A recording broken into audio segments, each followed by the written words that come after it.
साथियों, राष्ट्र प्रतिज्ञा की तरफ से आप सभी को नमस्कार।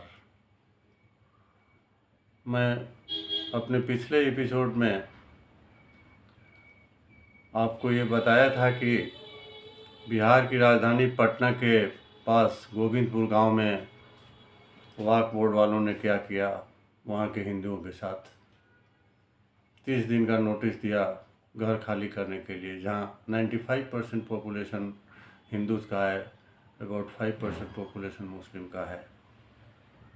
ये एक विचलित करने वाली बात है और इसीलिए मैं आज आपके सामने आया हूँ कि प्रतिज्ञा करें कि हम हमेशा चौकन्ना रहेंगे, राष्ट्र को बचाना है। तो हम प्रतिज्ञा करें कि हम चौकन्ना रहेंगे, अपनी आसपास की चीज़ों को हम देखते रहेंगे कि इससे कैसे बचा जाए। तो सबसे पहले इसके लिए हमें जाननी होगी कि मोडस ऑपरेंडी क्या है इन लोगों का। एक व्यक्ति आपके मोहल्ले में आता है और वो बोलता है कि साहब कभी मोहल्ले का उसने देखा नहीं, कोई जानता नहीं, साहब हमको एक ज़मीन छोटी सी चाहिए या घर चाहिए, हमारा परिवार है, गरीब आदमी, हमको दे दीजिए, रहना है। और आप उस पर दया करके एक दे देते हैं। अब वो आदमी वहाँ पे एक छोटा सा घर बनाता है, अगर ज़मीन है तो घर बनाता है, घर बना हुआ छोटा सा मिला तो उसमें रहने लगता है, आसपास के लोगों के साथ मिलजुल कर रहता है, लोगों को लगता है कि बहुत अच्छा आदमी है। उसके बाद क्या होता है, धीरे धीरे कुछ लोग उसके यहाँ आना शुरू होते हैं। लोगों को लगता है कि वो उसके शायद संबंधी होंगे, अपने होंगे, आ रहे हैं, लेकिन उसके भीतर तो कुछ और है। धीरे धीरे वो संख्या बढ़ती जाती है। वो संख्या बढ़ने के साथ साथ होती है कि फिर वहाँ पे नमाज शुरू हो जाती है। फिर भी आप सोचते हैं कि चलिए ये बात नहीं, आप चुपचाप देखते रहते हैं, कुछ बोलते नहीं हैं, जब भी आपको दिक्कत होती है, लेकिन फिर नमाज शुरू हो जाती है।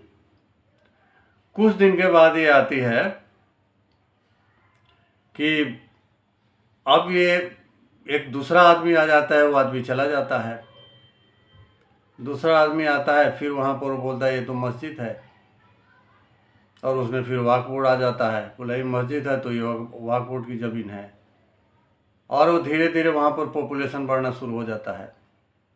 वहाँ पर एक घर से दो घर, दो घर से तीन घर, तीन घर से चार घर, और अंत में ऐसा हो जाता है कि वहाँ के जो हिंदू पॉपुलेशन है, जो असली पॉपुलेशन वहाँ रह रहे थे पहले से, उनको अपना घर छोड़ के भागना पड़ता है।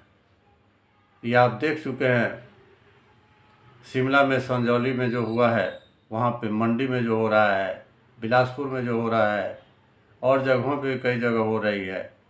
और तब आपको लगता है कि वो हम तो किसी जाल में फंस गए। ये कुछ नहीं है, ये बहुत सोची समझी एक साजिश देश के खिलाफ चल रही है कि डेमोग्राफी को कैसे चेंज किया है हर एरिया में, कैसे डेमोग्राफी चेंज किया जाए, कैसे आपको कंपेल किया जाए कि आप जो चाहते हैं वही हो। इसलिए सावधान रहने की ज़रूरत है। मैं खासकर शहरी इलाकों में रेजिडेंट वेलफेयर एसोसिएशन से अपील करना चाहता हूं कि आप इस पर गौर करें। सीनियर सिटीजन से अपील करना चाहता हूं, आप इस पे बताएं, अपने बुजुर्गों के साथ बैठें, पार्क में बैठें, बात करें कैसे इससे निपटा जाए, कानून के तहत रह के कैसे इससे निपटा जाए। इस पर बात तो करनी होगी, इस पर चर्चा करनी होगी, कैसे आने वाली पीढ़ी को बचाया जाए इससे। ये तो बहुत कई जिहाद हो जाएगा। ये तो फिर इसको बोलें तो लैंड जिहाद हो गया। ये सारा जो चीज़ है, इसके पीछे मेन मकसद है डेमोग्राफी। डेमोग्राफी कैसे चेंज किया जाए एरिया का, है, डेमोग्राफी कैसे चेंज की जाए इस एरिया का। ये सारा खेल है, इसके पीछे बहुत बड़ी साजिश है भारत के प्रति। हर प्रदेश में ऐसा मिलेगा। सावधान रहने की ज़रूरत है। अभी आपने देखा है गाज़ियाबाद में जूस के दुकान में क्या हुआ, किस तरह से गंदगी को पिलाया गया लोगों को जूस के नाम पे। तो इसलिए हर पग पग पे सावधान रहनी ज़रूरी है। इसमें चाहें तो डब्ल्यू जितने हैं वो एक अपने इलाके में छोटा सा ग्रुप बना सकते हैं, वॉच ग्रुप बना सकते हैं, ऑब्जर्वेशन ग्रुप बना सकते हैं। बच्चों में शिक्षा दी जाए, यंग लड़कों में बताया जाए, आने जाने वालों पे नज़र रखी जाए। नहीं तो ये तो पूरा एक इस डेमोग्राफी चेंज हो जाएगा उस इलाके का। पूरा एक ये प्लान्ड वे में चल रहा है कि कैसे कैसे एक भारत को एक कैसे हम कन्वर्ट करें, किस तरह से करें। वो डायरेक्ट बोल के नहीं कि हम कन्वर्सन कर रहे हैं, हम ये कर रहे हैं, वो कर रहे हैं, लेकिन इतना जालसाजी से किया जा रहा है कि आपको जब सम चीज़ होने लगती है, जो फाइनल उसकी रिजल्ट आने लगती है, तब आपको पता है अरे बाप रे बाप ये होने वाला था। मैं आपको बहुत ही साधारण भाषा में समझा रहा हूँ। ये एक ऐसी भाषा में मैं समझा रहा हूँ कि हमारे जैसे बुजुर्ग और जितने लोग हैं वो समझ पाएँ। लेकिन डरने की कोई ज़रूरत नहीं है। मैं फिर बोल रहा हूँ, सरकार हमारी है, सरकार हमारी सुनेगी, लेकिन हमें चौकन्ना रहने की बहुत ही ज़रूरी है। समय बहुत आसान समय नहीं है, बहुत ही खतरनाक साजिश है देश के प्रति, देश के लोगों के प्रति, देश के हिंदुओं के प्रति बहुत ही साजिश है। जबकि हमारे धर्म में ये कहा जाता है वसुधैव कुटुंबकम, पूरा विश्व ही हमारा कुटुंब है। हम तो ये मानने वाले लोग हैं, हम तो ये मानने वाले लोग हैं, मित्रस्य चक्षुषा सर्वाणि भूतानि समीक्षे न सर्वाया समम मित्रम भवन्तु। हे भगवान, सभी दिशाओं में मेरे मित्र हों, अपने मित्र की आंखों से सभी दिशाओं में देखूं प्रभु। किसी भी दिशा में मेरा न सर्वाया समम मित्रम भवन्तु, ऐसा नहीं हो किसी भी दिशा में मेरा मित्र नहीं हो, मतलब मेरे मित्र हर दिशा में हो। कितनी बड़ी फिलॉसफी है, इसको कैसे भूल सकते हैं। ये हमें वीक नहीं बनाता है, कमज़ोर नहीं बनाता है, ये हमें ऐसा संस्कार देता है कि हम भीतर से मजबूत रहें। जब हम अपने संस्कारों पे चले गए, अपने पूर्वजों के रास्ते पे चले गए, तो ये कोई हमें रोक नहीं सकता है, कोई हमें कुछ बिगाड़ नहीं सकता है। बिना लड़ाई झगड़ा के हम शांतिपूर्वक अपनी समस्याओं का हल निकाल लेंगे। ये बहुत ही जटिल समस्या है। मेरी फिर आप लोगों से अपील है, हर भारतीय से अपील है जो इस देश से प्यार करते हैं, कि एक प्रतिज्ञा लें, राष्ट्र के लिए प्रतिज्ञा लें कि हम हर जगह अपने राष्ट्र को बचाने की कोशिश, हर पग पे। आप ये नहीं कर सकते हैं कि यही चीज़ है और यही चीज़ नहीं है, कुछ भी हो सकता है। इसे हमेशा चौकन्ना रहने की ज़रूरत है। साथियों, ये एपिसोड जो था वो इसके पहले के एपिसोड में जो वाक बोर्ड से केयरफुल रहने की हमने एक अपील की थी, उससे जुड़ा हुआ ये था। एक मोडस ऑपरेंडी है कि कैसे एक है, हो सकता है इससे अलग हट के भी कोई तरीका निकाला हो लोगों ने। जैसे आप देख रहे हैं कि जूस के दुकान पे क्या हो रहा है। तो जैसे हमारी सरकार ने, उत्तर प्रदेश सरकार ने ये किया है कि भैया आप अपना नेम प्लेट पूरा लिखें, दुकान का नाम लिखें, अपना मालिक का नाम लिखना चाहिए, वर्कर्स का नाम लिखना चाहिए कि लोग जाने कि ये हैं। लेकिन इसके बावजूद भी शातिरपना होती है। इसलिए आपको चौकन्ना रहना है, हर देशवासी को चौकन्ना रहना है। ये हमारी ड्यूटी है, रिस्पॉन्सिबिलिटी है कि हमें अपने आने वाली पीढ़ी को बचाना है, हमारे अपने जो जनरेशन, यंग जनरेशन है, उनको बचाना है। वही तो भविष्य है हमारी, वही तो हमारे सब कुछ हैं। उनको ये शिक्षा देना है, उनको ये बताना है कि इस सब चीज़ों से कैसे बचें, किस तरह से बचें, किस तरह से होशियार रहा जाए। हर मोहल्ले में ये भरा हुआ है, हो सकता है हमें पता नहीं हो हो सकता है आपको पता लगे तब तक बहुत देर हो चुकी हो, इसलिए हमेशा चौकन्ना रहें। स्पेशली मैं रेजिडेंट वेलफेयर एसोसिएशन से अपील करना चाहता हूँ, सिर्फ बैठने से नहीं होगा, सिर्फ बैठने से नहीं होगा, कुछ कीजिए, कुछ कीजिए। मैंने देखा है पहले एक घर होता है, वो प्रेम से होता है, फिर 2 घर होता है, 3 घर होता है, फिर होते होते ऐसा होता है कि वहाँ पे प्रॉब्लम खड़ा होता है। संजौली का हमने देखा है किस तरह से हालत हो गया है। संजौली हिमाचल प्रदेश में शिमला के पास जो है संजौली 4-5 किलोमीटर वहाँ से होगी। मैं भी एक बार संजौली में रहा हूँ, मैं अपने मित्र के साथ काफ़ी वर्षों पहले, क्लासमेट के साथ। तो मैंने देखा है कितना सुंदर जगह है। तो ये उस देवभूमि में ये हालत है, तो यहाँ क्या हालत होगी? हैं? ये होशियार रहना पड़ेगा।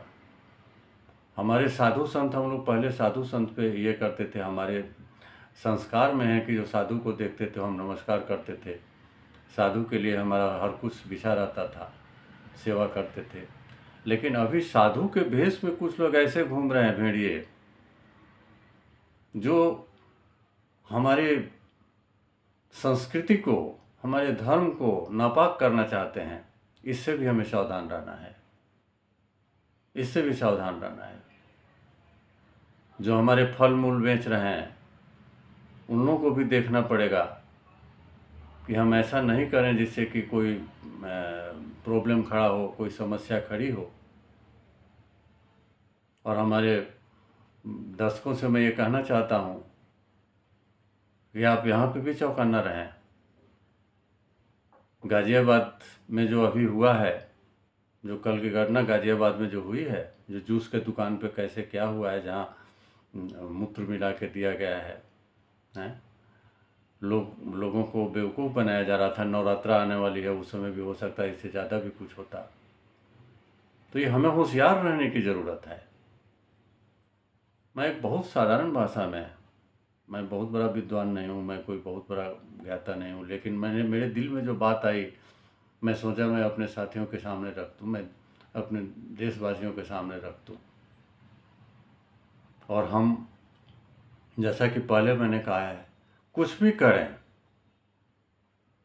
हमें कानून के दायरे में रह के हर कुछ करना है, उससे आगे नहीं बढ़ना है। कानून के दायरे में रह के प्रॉम्प्ट एक्शन लेना है, किंतु कानून के दायरे में रहना है। कानून को कभी अपने हाथ में नहीं लेना है। और शुक्र है भगवान की ये बहुत बड़ी इच्छा है कि हमारे सरकार में भी हमारे महाराज जी हैं, चला रहे हैं, और हम निश्चिंत हैं, कम से कम हम सेफ हैं अपनी जगह पे। तो एक छोटे से इसके साथ मैं आप सबसे विदा लेता हूँ और सभी को नमस्कार।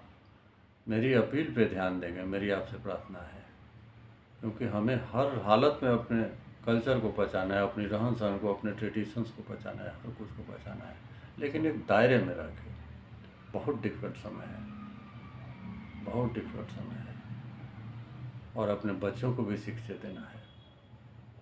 हो सकता है मैं आपके सामने फिर आऊँ कुछ लेके, क्योंकि